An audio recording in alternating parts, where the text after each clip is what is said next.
6,73,000 বাড়িতে জল পৌঁছে দেওয়া হবে, নল ওয়াটার।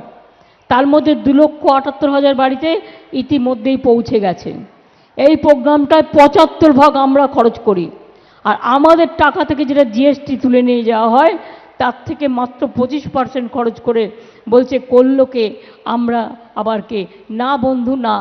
প্রতিদিন জমি কিনতে আমায় টাকা দিতে হয়, পাইপ যেখান দিয়ে যাবে কোটি কোটি টাকা স্টেট গভর্নমেন্টের খরচ হচ্ছে, প্রতিদিন পাইপ লাইন পাতার জন্য টাকা খরচ হচ্ছে, আমার মেনটেনেন্স করার জন্য টাকা খরচা হচ্ছে আমাদের। অর্থাৎ 75 ভাগ আমার খরচ, ওদের 25% খরচ, সেটাও একটাই মাত্র ট্যাক্স, জিএসটি ট্যাক্স। আমাদের টাকা তুলে নিয়ে গিয়ে মাছের তেলে মাছ ভাজা করে বড় বড় কথা বলে।